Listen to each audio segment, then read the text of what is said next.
with the congregation or in a chapel. I'm not sure. Not real educated on religious architecture. So she puts me in the daycare, and I'm sitting in the daycare. Everything's going fine. I'm riding my Hot Wheels on the wall. This is a very vivid memory I have. So I'm riding my Hot Wheel on the wall because, as any young boy will tell you, it is much cooler for the Hot Wheel to go sideways instead of just the regular way. All right? And ask any 5-year-old this.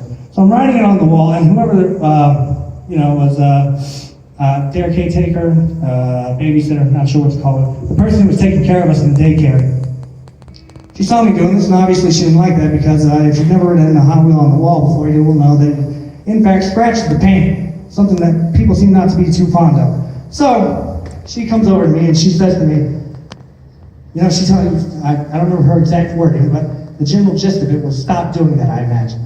But she said it in a very sort of negative way, right? And so now she disrespected me. I feel disrespected by this. All I was doing was riding my Hot Wheel on the wall. Okay, I'm not committing any crimes. I'm 5 years old at this point. Okay, so in response, because my mother taught me, never take being disrespectful. If someone gives me attitude, I give it back to them. Someone hits me, I hit them back. If the cops show up, I'll be the first one over the fence. Okay. Should I get taken in by the cops, I'll also be the first one to turn over and give someone up for something that they probably didn't even do. Here's the thing. The whole no snitching rule? No. That's not what I abide by. I abide by the not going to prison rule, okay? Very simple. Even if the cops say you did this, I'll be like, oh yes, absolutely, they definitely did that. Correct. 100% officer, and I'm going to write that statement down as long as they promise me immunity, okay? So I'll only trade you out if I give something in return. Simple as that, all right? No snitching rule, all right? But, back to the church story. So after this woman has disrespected me by not letting me ride my Hot Wheels on the wall, I noticed that the door of the daycare is slightly ajar, slightly open, just enough that 5-year-old me could just lightly slip out of the room and sneak out of the daycare and make my way to the main room where the congregation is being held. Oh. So at 5 years old, keep in mind, everyone's in church, they have a missionary from Russia speaking, right? They have a missionary from Russia speaking in this church. My mother, she was probably sitting somewhere around the third row here, right? So she's sitting there. My father's here. Grandmother's there, grandpa's there. They're sitting there, they're listening to this missionary speak. I'm sure it's something very important.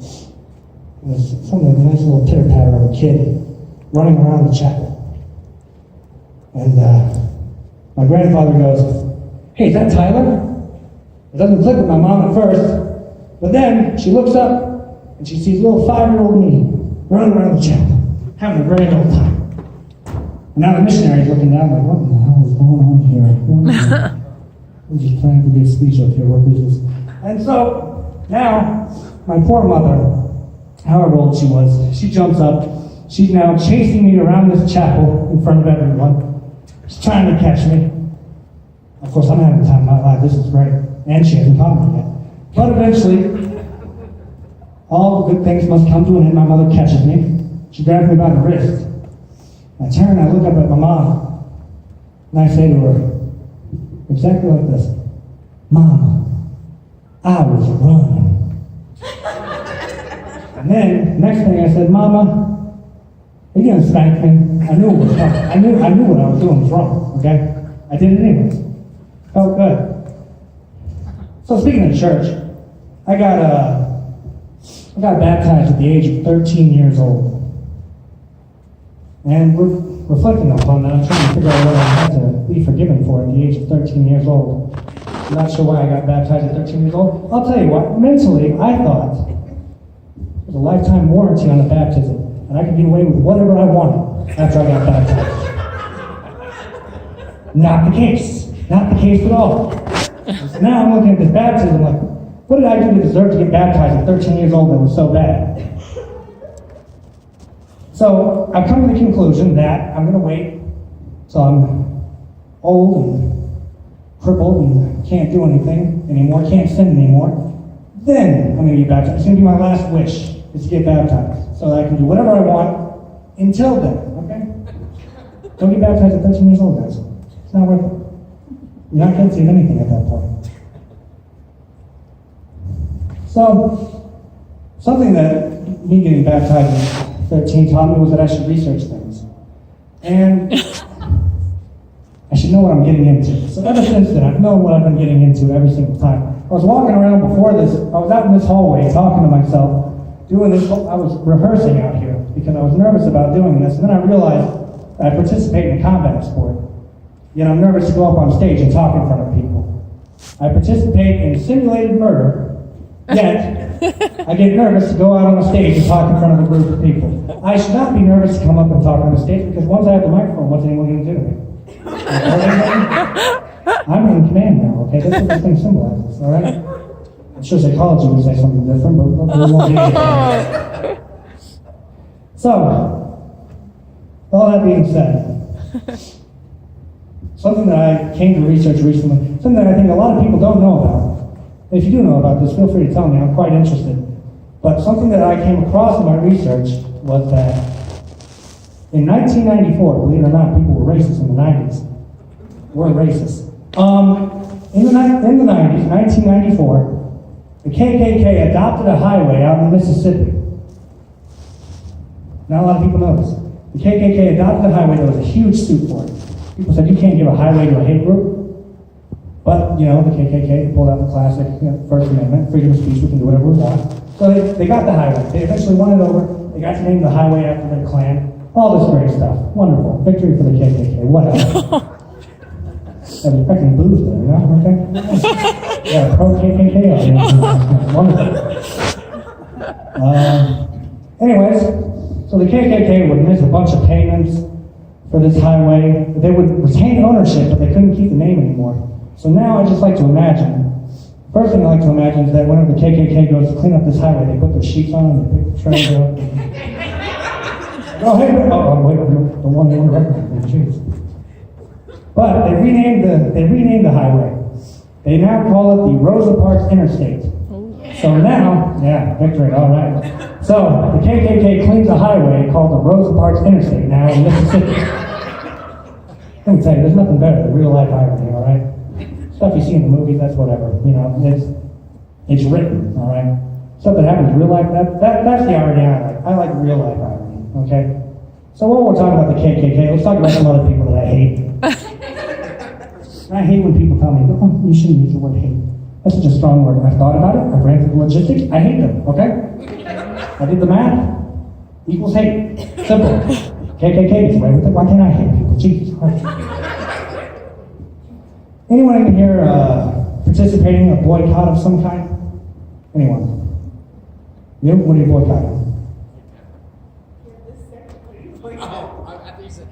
Oh, okay. Well, no, go ahead. That's fine. Ever. Anything at all.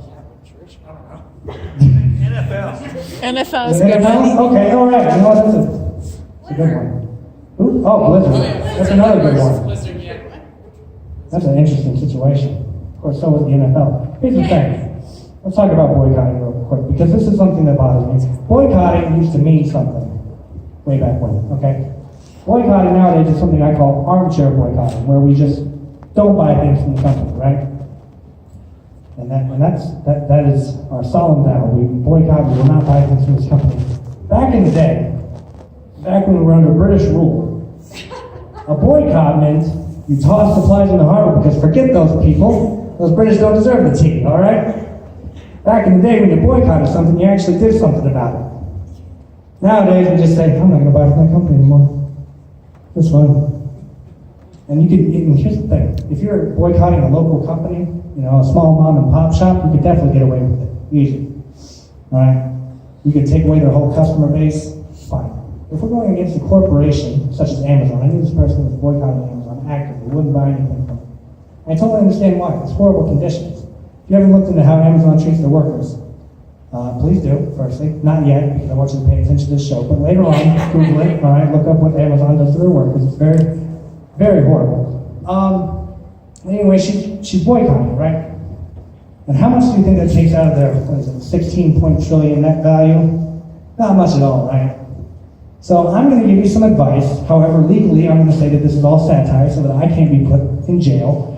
Here's what you got to do if you want to boycott a big company like Amazon, okay? You're going to have to commit some arson, all right? You're going to have to commit some crimes, all right? If you want to really take down a company, you need to burn down their warehouses, you need to stop their supplies from getting to where it needs to. You're going to have to hurt some of the companies that are partnered with Amazon too, because they're traders too now, okay? And again, satire. So, don't come for me, Jeff Bezos. I'm covered by satire. Well, I went to, quite a while ago, I went to Japan. I visited Japan. Has anyone been to Japan here? Anyone? Got any weeaboos in the audience tonight? Anyone? Okay, let's see a few. That's good, all right. So I went to Japan, and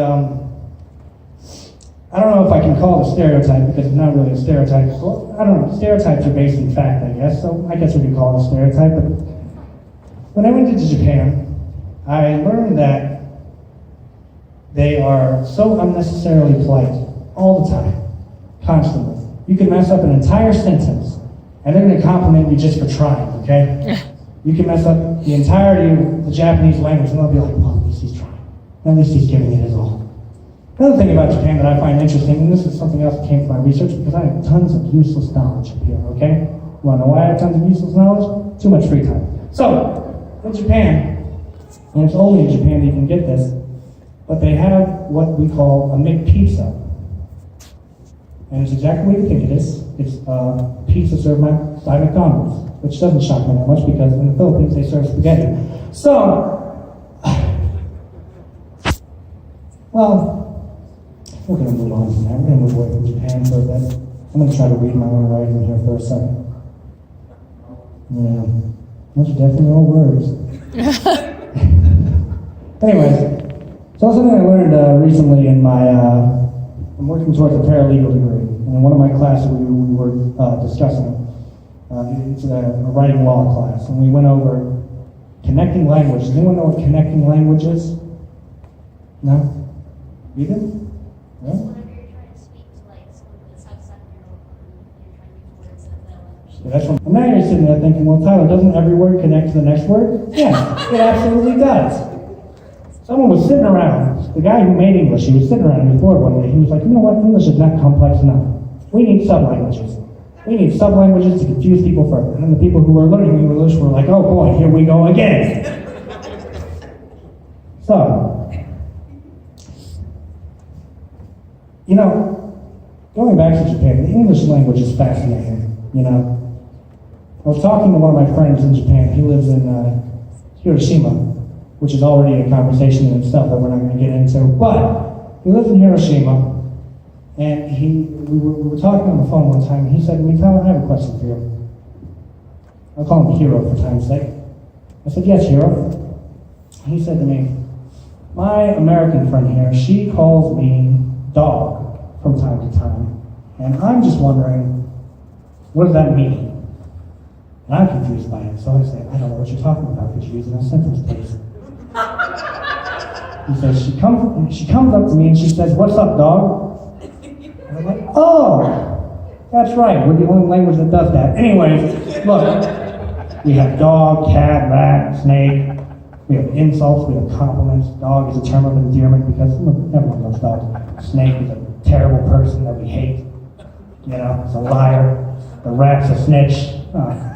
We're the only ones who do this. And now, and the thing that really drives me crazy about English is they're inventing new words every day, or they're redefining the meaning of different words, right?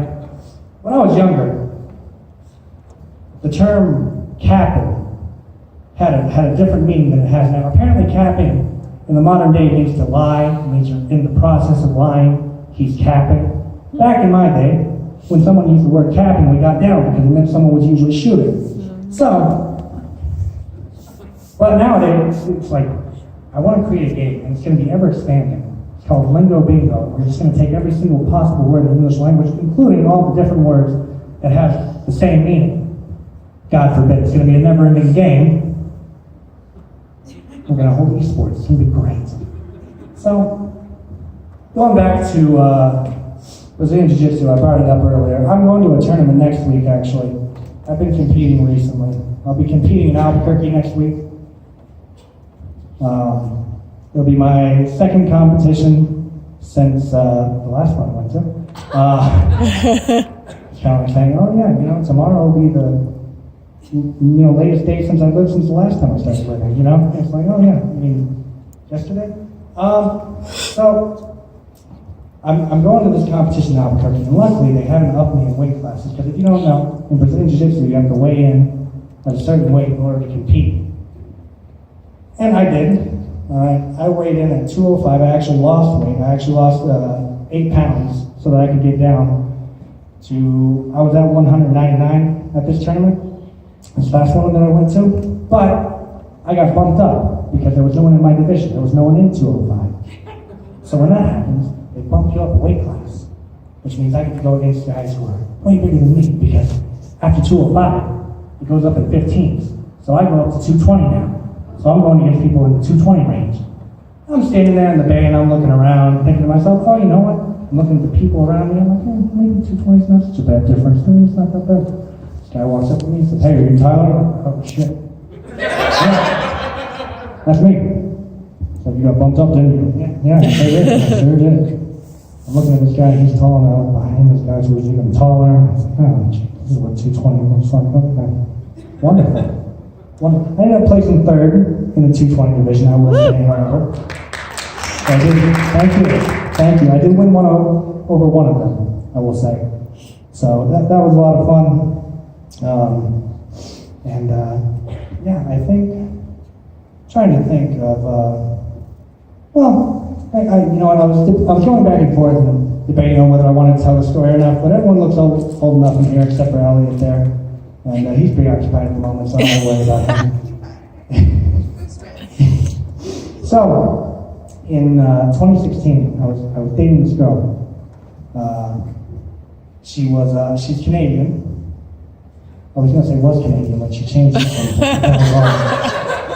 I was Canadian yesterday, I decided I'm African today. It's called transracial, okay? It's a new thing I'm working on. Oh, good one. I might have to write that one down later. Yeah, write that down. High five to myself. All right. So, I'm dating this Canadian girl who is actively Canadian to this day, I should say. Actively Canadian. And I had plans to go out and see her. This whole shebang. It was going to be great. Then she cheated on me. That didn't really so that was fine. But I decided, even though she cheated on me, I said, I'm still going to go to Canada. What are you talking about? Why the fuck am I still up here? So even though we broke up, I decided I was still going to go to Canada because, number one, I already paid for my hotel, and that place was bougie and expensive. Okay, so I'm going up there. Secondly, I already had my plane ticket, and we were right at the month where I was going up. She could have waited just a couple of weeks. Cheat on me later, okay? So I decided I'm going to Canada anyways. I don't care. Whatever. My friend James and Julie are going to pick me up at the airport. We're going to have a grand old time. So I fly up there, and nothing special about the flight. Same thing that happens to me every time I go to a goddamn airport. I walk through the little metal detector. They're like, you got a piece of metal right here. Step over here, sir. And then I got to come over here, and then they got to pat me down. They got to find out there's not metal on my chest that I'm aware of. Apparently there is, according to every airport I've ever been in. We get to Canada, everything's fine. I'm answering all the questions they're asking me. They're like, we're going to need you to step aside, sir. I'm like, oh boy, here we go again. So I step aside. And although it's different this time, they put me in this nice small little room. I'm like, this is different. Not like a Canadian experience so far.